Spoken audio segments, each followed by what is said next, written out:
Terima kasih Anda masih menyaksikan Health on Top. Kamel Gip, tadi udah ngomongin olahraga, ngomongin makanan, sekarang ngomongin ke olahraga. Dari Kamel Gip ngomongin Muay Thai, strength training, sekarang jadi sering ngajar Strong Nation. Awalnya gimana nih Kak? Bisa tertarik sama Strong Nation? Jadi sebenarnya pada saat itu tuh aku juga selain Muay Thai ya, aku cobain jenis olahraga yang lainnya juga, yoga lah, pilates lah, HIIT, terus list dan lain sebagainya.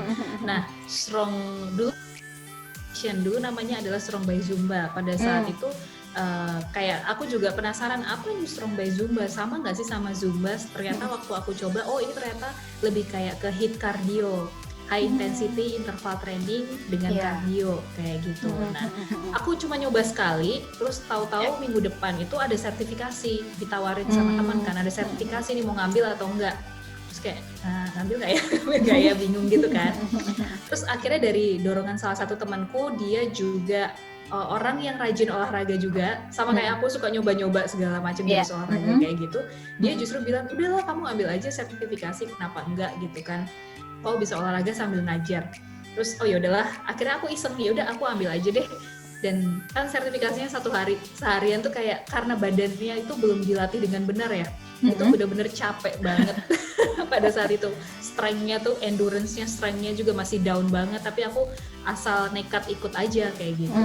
Cuman akhirnya lulus, dan setelah itu akhirnya aku harus benerin nih pola latihan aku, 1, 2, 3 semuanya dibenerin sambil aku ngajar ke murid-muridku kayak gitu. Tapi pada saat itu juga aku nggak langsung ngajar kok, karena padet banget waktu jadi jurnalis, jadi nggak ada waktu kayak gitu. Baru ngajar pas aku keluar gitu. Oke, berarti sebetulnya udah berapa lama tuh Kak untuk mendalami olahraga Strong Nation sendiri? Jadi untuk Strong Nation itu ini aku udah tahun ke-3, jalan 3 tahun sekarang. Oh, oke. Berarti udah lumayan lama juga ya? Iya benar, gak kerasa gitu kayak, oh ternyata aku udah ngambil sertifikasi dari beberapa tahun yang lalu nih gitu. Dan kalau misalnya ngomongin soal olahraga, sebetulnya seberapa banyak sih frekuensi olahraga untuk kesehatan kita sendiri? Untuk olahraga itu sebenarnya disesuaikan dengan kebutuhan kamu sih, cuman paling enggak kalau minimalnya seminggu bisa dilakukan kurang lebih 3 kali. Kalau misalnya kamu punya banyak waktu luang, kayak aku sekarang lagi nggak ada kerjaan gitu 1 minggu penuh, ya udah bisa olahraga tiap hari sih, cuman beneran diatur hari ini olahraganya apa, besok apa kayak gitu. Mungkin aku kasih sedikit ini aku ya jadwal aku kali ya. Biasanya aku di hari pertama itu aku full body. Latihan olahraganya, strength trainingnya tuh full body. Besoknya biasanya aku mainnya di upper body dulu. Upper body, entah itu aku mau main shoulder doang sama chest, atau shoulder sama back kayak gitu. Terus next day-nya biasanya abs atau core. Karena ini tuh capek banget. Bagian abs atau core ini capek banget, dan penting juga untuk dilatih di satu bagian itu. Dan setelah itu next day-nya biasanya aku mulai ke legs and glutes. Kadang leg aja, kadang glutes aja, kayak gitu. Itu kan udah 4 hari ya. Nah kan masih ada sisa 3 hari nih. Nah sisa 3 hari ini sebenarnya aku biasanya 2 hari itu rest sih. 2 hari setelahnya, paling tadi aku 2 harinya ini rest. Cuman di rest day ini kalau misalnya kamu mau latihan boleh, cuman kalau aku pribadi biasanya latihannya lebih ke ngebenerin teknik atau form. Jadi misalnya entah aku mau latihan glutes lagi, latihan leg lagi, tapi di situ nggak seintens 4 hari awal ini biasanya. Oke, ya. Seperti itu biasanya. Jadi di pushnya tuh di 4 hari, 2 harinya rest ya, 1 harinya free. 1 harinya free. Nah, kalau biasanya kalaupun nggak free, ini sih paling kayak yoga gitu. Pokoknya yang stretching itu kan enak banget ya habis itu kan. Dan jadi kayak lebih ringan juga gitu. Pokoknya kalau udah kebiasaan gerak, badan harus gerak mulu ya. Kalau enggak malah bingung. Benar. Oke. Nah, kan merubah gaya hidup itu kan pasti sulit ya, apalagi misalkan dari yang kamu rebahan terus tiba-tiba harus jadi olahraga. Nah, itu tuh awalnya tuh mesti gimana? Apakah harus olahraga yang harus begini gitu? Karena kan diperlukan konsisten. Gimana nih Kak Melgi, boleh kasih tipsnya? Oke, jadi emang kalau yang namanya merubah gaya hidup itu susah buat sebagian orang, ya bisa dibilang kayak gitu. Terutama aku juga dulu waktu awal-awal juga susah kok.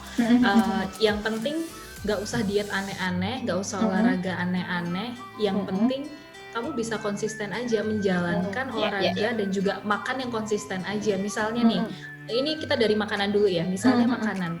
Oke, makan tuh kita kan sehari 3 kali, pagi, siang, malam. Kita coba rubah kebiasaan kita makannya yang sehat. Coba dari pagi dulu aja. Pagi dulu aja 3 hari. Nanti nextnya baru di hari keempat pagi dan juga siang, dijeda lagi 3 hari, jadi hari ke-7 pagi, siang, dan malam. Jadi kamu pelan-pelan kayak gitu. Jadi jangan tiba-tiba hari ini semuanya dipaksa, oke, dari pagi, siang, sore, malam aku harus makan sehat hari ini. Terus besoknya jadinya pengennya cheating, apalagi waktu weekend pengennya cheating terus apa segala macam. Nah kalau aku sendiri biasanya buat makanan ini aku 80% itu harus makanan sehat, 20%-nya everything that makes me happy.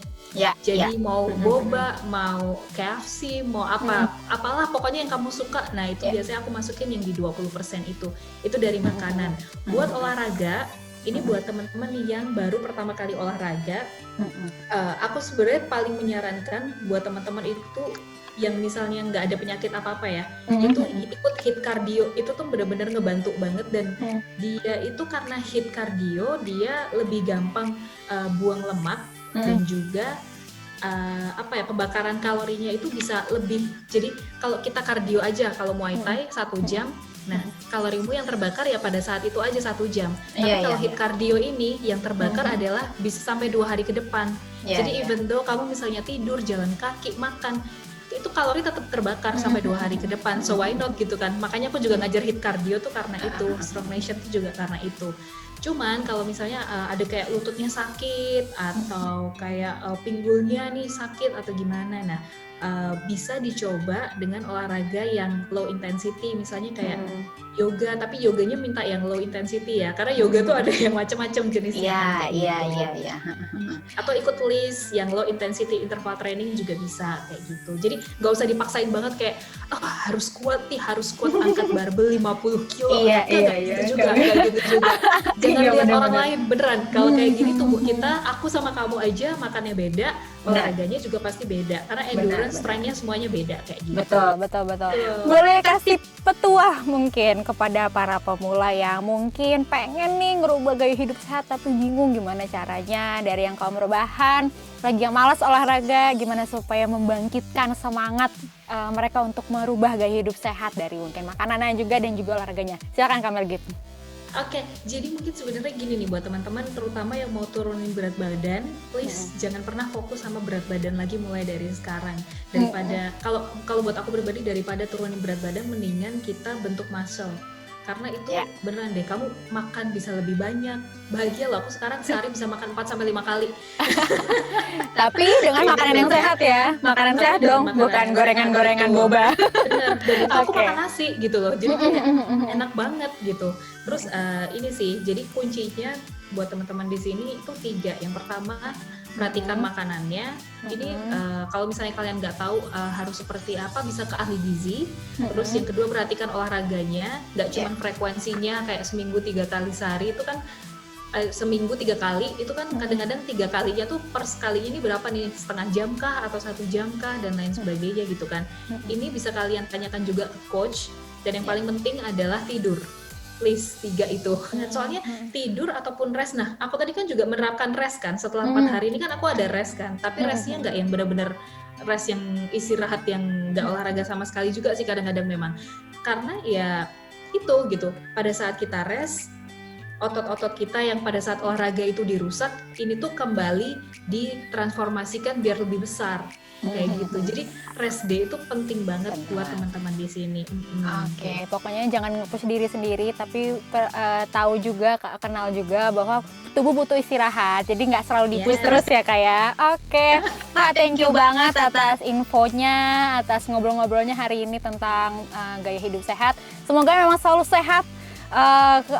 Bisa memberikan inspirasi bagi para pemula, termasuk aku juga mungkin untuk menirukan pola-pola hidup yang baik dari Kamel Gip. Thank you ya Kak. Terima kasih. Jangan lupa teman-teman di sini follow Instagram aku @melglb ataupun juga Be Healthy with Mel Gip. Just main ke YouTube-nya juga Melissa Gilbert. Oke, see you Kak. Thank you. Sehat selalu Kak. Salam buat keluarga. Thank Oke. you, bye-bye. Thank you Kak, bye-bye. Terima kasih Smart Viewers, dan itulah tadi obrolan saya bersama Kamel Gip, dan akhir kata saya Viana Anindita pamit undur diri. Terima kasih dan sampai jumpa.